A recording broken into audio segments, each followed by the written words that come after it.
Bom dia, pessoal! Que alegria estarmos aqui juntos nessa terça-feira para meditarmos na palavra de Deus e orarmos por nossas famílias. Sim, te convidamos a acompanhar conosco a leitura de Ezequiel, capítulo 4, em que nós vamos meditar a partir do momento em que Ezequiel, como um profeta do Senhor, começa a encenar a mensagem que ele tem para o povo. Começando pela mensagem de juízo para a cidade de Jerusalém e de seus habitantes, Ezequiel vai de diferentes formas, a começar desse capítulo, encenar a mensagem de Deus. O profeta não apenas anuncia com as suas palavras, que são super importantes, mas ele também encena, ele ilustra, ele usa simbolismos, ele faz como que um teatro para deixar bem clara qual é a mensagem do Senhor. E algo interessante nesse texto de Ezequiel capítulo 4 é que, assim como lá em Números capítulo 14, 34, depois que Moisés havia enviado os 12 espias para a terra de Canaã, inclusive com Josué e Caleb, quando aqueles espias retornaram para trazer um relatório a Moisés, você se lembra que Josué e Caleb permaneceram firmes na fé, confiantes no Senhor de que Deus estava acima daqueles gigantes, Deus era mais poderoso para cumprir a promessa dele, mas outros 10 espias criticaram a ideia de atacar aquela terra por causa dos gigantes e das dificuldades que eles observaram. Então aqueles 10 espias trazem uma murmuração, uma palavra de desânimo, de desencorajamento, e o Senhor se ira contra aqueles espias e fala para Moisés que para cada um dos 40 dias que eles passaram espionando a terra, Deus traria um ano de sofrimento. Ou seja, como eles haviam passado 40 dias espiando a terra, eles experimentariam 40 dias de sofrimento. É semelhante com o que Ezequiel vai profetizar. As 10 tribos do norte de Israel, um período de juízo do Senhor para cada um dia de juízo ou de representação profética Ezequiel faria para cada ano de iniquidade ou de pecado contra o Senhor. E outro período também de 40 anos nós vamos ver para aquelas duas tribos do sul, Judá e Benjamim, para cada um dos seus anos de iniquidade e de pecado contra o Senhor. Então acompanhe conosco essa leitura de Ezequiel 4, é uma leitura de um entendimento um tanto difícil, algumas simbologias que nós pedimos ao Espírito Santo entendimento, e vamos meditar assim, conhecendo mais o caráter do nosso Deus e do cuidado dele para com a nossa família. Sim, vamos orar então pedindo esse entendimento, essa sabedoria, Amém. Para que nós possamos receber a mensagem. Muitas vezes na nossa vida as coisas parecem também confusas, nós não estamos entendendo como seja realizar os próximos passos. E é sempre importante nós pedir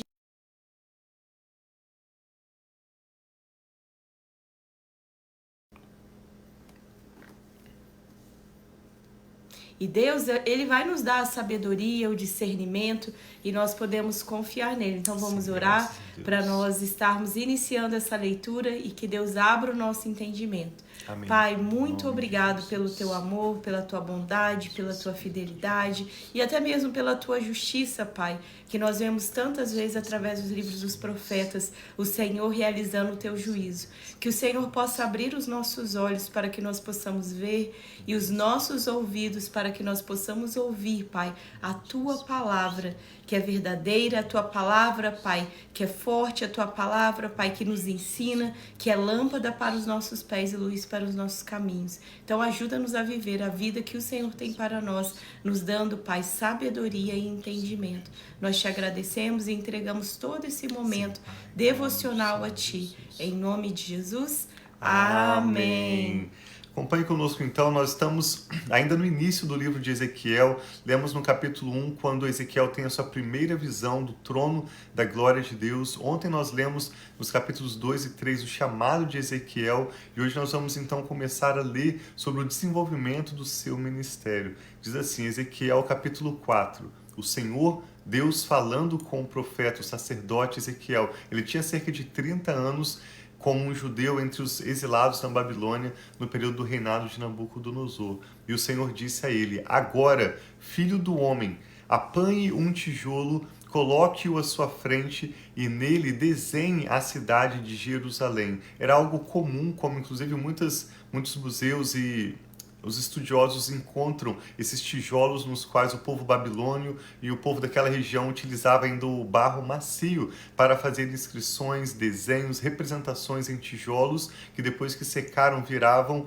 como que um quadro, como que um livro escrito. Não se sabe aqui se Ezequiel utilizou um tijolo ainda com o barro macio ou se já era um tijolo fixo, endurecido para ilustrar. Mas o Senhor o orienta a colocar esse tijolo e colocar à frente do profeta Ezequiel e nele desenhar a cidade de Jerusalém. Em seguida, cerque-a, ou seja, ao redor desse pedaço de tijolo representando a cidade de Jerusalém, como construindo uma maquete. Cerque-a e erga obras de cerco contra ela. Construa uma rampa, monte acampamentos e ponha arietes ao redor dela. Depois apanhe uma panela de ferro ou como uma grade dessa que a gente usa em uma churrasqueira, coloque-a como um muro de ferro entre você e a cidade e ponha-se de frente para ela. Ela estará cercada e você a sitiará. Isso será um sinal para a nação de Israel. Deite-se então sobre o seu lado esquerdo e sobre você põe a iniquidade da nação de Israel. Você terá que carregar a iniquidade dela durante o número de dias em que estiver deitado sobre o lado esquerdo. Determinei o número de dias seja equivalente ao número de anos da iniquidade dela. Ou seja, durante 390 dias você carregará a iniquidade da nação de Israel. Então, durante todo esse período de 390 dias, Ezequiel, de forma pública, talvez no chão, talvez em um lugar onde várias pessoas passavam, aqui não detalhe exatamente onde, mas ele iria se deitar sobre o seu lado esquerdo. E ao deitando sobre o lado esquerdo, ele olharia para o norte, para a região do norte de Israel, claramente representando não todo o povo de Israel, mas as 10 tribos do norte. Esses 390 dias, representando 390 anos, apontam para o período desde o início, ou na verdade o final, do reinado de Salomão, até a ida do povo de Israel para o exílio na Assíria. Um longo período, nós lemos com vocês há poucos semanas e meses atrás, a história dos reis de Israel. Dessas 10 tribos do norte, não houve depois de Salomão nenhum rei que se voltou para o Senhor, se arrependendo dos pecados, chamando o povo de Israel ao arrependimento e a um renovo de aliança com Deus. Por isso, os 390 anos seriam representados por Ezequiel durante 390 dias. Imagine, por mais de um ano, o profeta Ezequiel iria se deitar sobre o seu lado esquerdo. Isso iria gerar curiosidade, as pessoas iriam querer saber o que significa esse tijolo com toda essa maquete ao redor, um cenário de guerra. Por que esse homem honrado, um homem justo, está se deitando sobre o seu lado esquerdo na mesma posição por tanto tempo? E eles veriam o sinal do Senhor. Verso 6. Terminando esse prazo, deite-se sobre o seu lado direito e carregue a iniquidade da nação de Judá. Durante 40 dias, tempo que eu determinei para você, um dia para cada ano. Olhe para o cerco de Jerusalém e com o braço desnudo profetize contra ela. Vou amarrá-lo com cordas para que você não possa virar-se enquanto não cumprir os dias da sua aflição. Esses 40 dias sobre os quais ele se viraria sobre o lado direito agora, apontando para Jerusalém com o seu braço e profetizando contra ela, provavelmente representam os 40 anos desde o final do reinado de Josias, que foi um ótimo rei, que fez um renovo da aliança de Deus com o povo, desde o final do reinado de Josias até a ida do povo de Judá, essas duas tribos de Judá e Benjamim, para o cativeiro na Babilônia. Foi durante esse período em que Jeremias, Isaías e depois também no finalzinho Ezequiel começaram o seu ministério, chamando o povo ao arrependimento. Nós acabamos de ler esses livros de Isaías, Jeremias e agora Ezequiel, mas o povo não se arrependeu, não queria voltar o seu coração para Deus. Então o profeta ficaria, depois dos 390 dias, deitado sobre o seu lado esquerdo, profetizando a respeito da nação de Israel, das 10 tribos do norte. Ele ficaria mais 40 dias deitado sobre o seu lado direito, anunciando essa advertência do Senhor contra também as duas tribos do sul. E diz no verso 9, o Senhor pede a Ezequiel: pegue trigo e cevada, feijão e lentilha, painço e espelta. Ponha-os numa vasilha e com eles faça pão para você. Você deverá comê-lo durante os 390 dias em que estiver deitado sobre o seu lado. Pese 240 gramas do pão por dia e coma-o em horas determinadas. Eu como bem pouquinho, o meu almoço seria aproximadamente 240 gramas. Lembra quando a gente ia almoçar no self-service no Brasil? Eu comia aproximadamente 240, 250 gramas. Essa seria a refeição do profeta durante um dia inteiro, em horas determinadas que o Senhor lhe daria. Também meça meio litro d'água, imagina por dia apenas meio litro de água, para você beber em horas determinadas. Coma o pão como você comeria um bolo de cevada. Asse-o à vista do povo, usando fezes humanas como combustível. O Senhor disse, é desse modo que os israelitas comerão a sua comida imunda entre as nações para onde eu os expulsar. Então eu disse: Ah, soberano Senhor, eu jamais me contaminei. Desde a minha infância até agora, jamais comi qualquer coisa achada morta ou que tivesse sido despedaçada por animais selvagens. Jamais entrou em minha boca qualquer carne impura. Está bem, disse o Senhor, disse ele, deixarei que você asse o seu pão em cima de esterco de vaca e não em cima de fezes humanas. E acrescentou, filho do homem, cortarei o suprimento de comida em Jerusalém.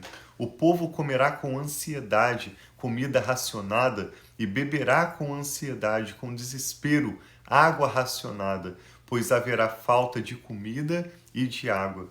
Ficarão chocados com a aparência uns dos outros e definharão por causa da sua iniquidade. Nós vemos então a partir desse capítulo 4, quando o profeta vai começar a encenar, como que ilustrando para o povo claramente a mensagem de Deus. Ezequiel estava entre o primeiro grupo que foi levado ao cativeiro na Babilônia, ainda antes da destruição da cidade de Jerusalém, dessa grande fome. Tudo que ele profetizou, a história mostra que aconteceu aproximadamente 5 anos depois da palavra profética de Ezequiel. E por esses motivos, Ezequiel é reconhecido como um grande profeta do Senhor, digno de crédito. Sabe-se que ele falou no nome do Senhor, porque o que ele profetizou, ele o fez com a sua própria vida, com paixão, com autoridade, e as palavras proféticas de Ezequiel se cumpriram.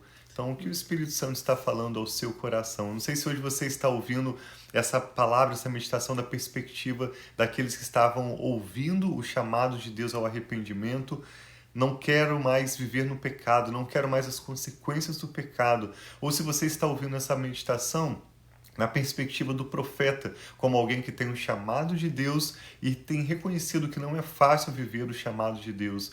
Tantos dias o profeta ficou deitado sobre o seu lado esquerdo, depois tantos dias ele ficou deitado sobre o seu lado direito, precisou restringir a sua alimentação e ainda cozinhá-la sobre estrume de vaca, tudo isso representando uma mensagem de Deus para o seu povo. Mas quando Deus nos chama para uma missão, Ele também nos dá essa graça para nós vivermos a cada dia o seu chamado e não apenas cumprirmos o que Ele tem nos ordenado, mas também desfrutarmos satisfação, desfrutarmos alegria em obedecer o Senhor, né? Sim. E muitas vezes também na nossa vida existem momentos de atos proféticos. Igual Deus estava direcionando esse ato profético, representando na vida de Ezequiel. Talvez seja um momento que Deus esteja te direcionando também a fazer algo profético em relação a algo na sua vida. Enquanto eu estava lendo esse texto, eu estava lembrando de uma vez, quando eu estava lá em Dallas, na minha escola, na escola, né, que nós estudamos, lá no Christ for the Nations, CFNI, e Deus me direcionou a fazer um ato profético em relação aos meus estudos. E era algo doido, que ninguém fazia. E eu fui assim conforme Deus direcionou. Eu fiz profeticamente aquilo que Deus tinha colocado no meu coração. E assim talvez Deus tenha te dado uma direção, algo que seja fora do padrão, igual na minha situação, né? Que às vezes fala, você fala, mas não conta. Eu estava formando, era o meu último ano fazendo o CFNI e nós precisávamos finalizar o meu ano de pagamento. Pagar o semestre inteiro. Pagar o semestre inteiro e nós não tínhamos aquele recurso. E Deus colocou no meu coração, eu estava na minha aula, numa aula de aconselhamento, e Deus colocou no meu coração, vai lá onde é o financeiro, coloca a sua mão e declara, a minha conta está paga em nome de Jesus. E foi engraçado que a moça que estava na cabine, né, do financeiro, ela me conhecia, ela era brasileira também, e eu falei, olha, não se importa com o que eu vou fazer, eu só estou fazendo um ato que Deus colocou no meu coração profeticamente de fazer, porque nós estávamos orando, buscando ao Senhor, e sabendo que Deus ia fazer algo, algum milagre, muitas vezes que Ele pode fazer de forma diferente que nós imaginamos, e naquele mesmo dia que Deus colocou aquilo no meu coração, que parecia tão doido, eu fiz o ato profético ao meio-dia, quando eu desci da minha aula, e depois de cerca de uma hora, eles me ligaram falando que uma igreja que eu nunca nem tinha ouvido o nome tinha feito uma oferta para alguns alunos e eles me fizeram essa oferta para mim que pagava todo o meu semestre. Então isso foi um grande milagre, algo que nós carregamos muito especial no nosso coração. Nós fomos até essa igreja para agradecer ao pastor e ele estava contando que eles, com a oferta da igreja, ele estava, e naquele dia nós podemos falar, nós somos uma dessas pessoas. Teve uma dificuldade para liberar o recurso, né, da igreja. Isso, teve uma dificuldade para liberar, mas depois que eu fiz aquela declaração, esse recurso foi liberado. Para nós, aquele momento era uma dificuldade financeira que nós precisávamos fazer um ato profético para, no mundo espiritual, declarar a bênção do Senhor. Mas talvez na sua vida seja algo relacionado ao seu relacionamento, ao seu casamento, a um filho, a uma filha, a um neto, a uma neta. Mas Deus é esse que dá direções também proféticas, assim como para Ezequiel essa direção era algo de juízo, era algo que aparentemente não era bom para o povo, mas levaria o povo ao arrependimento. Mas talvez algo na sua vida que você tem esperado e você tem repetido a mesma atitude, nada tenha acontecido. Talvez seja o momento de Deus te dar uma direção profética do que declarar, o que você tem declarado na sua boca, tantas vezes na palavra de Deus, a reclamação, a murmuração, Deus mostra que não traz bons resultados, mas talvez seja o momento de você declarar as bênçãos, a verdade, aquilo que a palavra de Deus diz que você é, que a sua família é e que Deus tem para você. Então, que Deus abençoe através... Essa é uma lição que eu tiro também desse texto, dessas representações proféticas que vêm de Deus e que traz muitas vezes um mover no mundo espiritual. Sim, nenhuma representação profética tem em si poder se não vier de uma palavra de Deus. Sim. Todas as coisas foram criadas e são sustentadas pelo poder de Deus. Durante os dias de Jeremias, de Ezequiel, havia falsos profetas que também realizavam atos proféticos, utilizando elementos físicos para ilustrar mensagens para o povo, mas eram mensagens falsas. Eles estavam anunciando que o povo poderia continuar vivendo como eles estavam e eles ainda estariam bem, desfrutariam prosperidade, o que era mentira. O ato profético genuíno, quando vem do Senhor como esses que Ezequiel realizou e esse que a Rafa deu como exemplo, ele precisa ser inspirado pelo Senhor. O que nós estamos fazendo não é criando algo de nós mesmos, mas simplesmente obedecendo à voz de Deus. Sim. E por isso eu e a Rafa queremos orar com você e pela sua família e te encorajamos a continuar meditando conosco, porque à medida em que nós meditamos nesses textos que parecem de difícil entendimento, que parecem confusos, mas nós temos a coragem de ir fundo na palavra de Deus e de pedir ao Espírito Santo o entendimento, nós também desenvolvemos um conhecimento maior de Deus e a habilidade de ouvir e discernir a sua voz. Então nós queremos orar com você agora, que Deus abençoe muito a sua casa, coloque diante do Senhor seus motivos de oração, talvez nesse momento de oração Deus vai te dar uma ideia, uma convicção sobre uma mudança de postura, sobre uma atitude radical que você vai tomar e vai ser o momento da virada da sua vida. Amém. Deus abençoe a sua vida, nós queremos orar com você agora.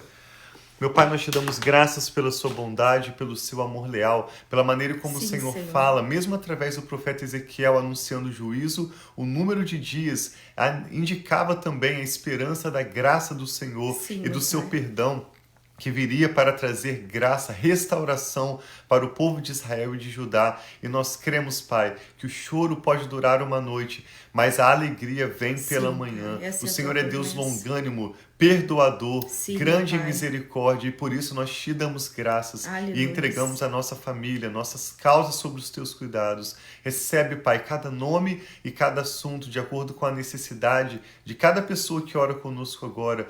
Eu e a Rafa intercedemos, pedimos os milagres, milagres do Senhor. Sim, Pedimos meu o Pai. Teu perdão para os nossos pecados. Amém, Pedimos, Senhor Pai, a Tua Jesus. graça e a Tua Sim, misericórdia, meu Pai, que sobre são nós e a nossa renovadas as família. Tuas misericórdias sobre nós hoje e a cada nova manhã, porque Obrigada, grande é a Senhor Tua Jesus. fidelidade. E nós Sim, pedimos meu que o Senhor Pai. responda de acordo com a necessidade de cada um. Traga Sim, sabedoria meu para Pai. decisões a serem tomadas. Traga direcionamentos, até mesmo para ações proféticas, para atitudes, mudanças de comportamento ou de Sim, meu Pai. mentalidade. Ajuda-nos, Pai, a entendermos como prosseguir para desfrutarmos o melhor que o Senhor já tem preparado para nós. Amém, Eu e a Senhor. Rafa abençoamos essa pessoa que ora conosco agora, declaramos paz sobre o seu coração. Amém, Senhor. Você Em possa nome se de aquietar e Jesus. saber que o Senhor é Deus, que Ele tem cuidado da sua vida e da sua família. Entregamos ao Senhor, Pai, cada motivo de oração, cada pessoa que ora conosco agora e suas respectivas famílias. E com ações de graças,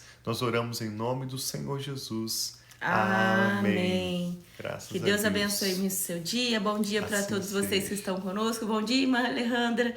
Deus abençoe muito sua vida, sua Amém. família e cada um de vocês que estarão conosco ao longo de todo esse dia fazendo devocional. Sim, muito obrigado por compartilhar essa ministração, que possa abençoar alguém de quem você se lembra agora, que você tenha um dia muito abençoado. Nós amamos vocês. Um abraço.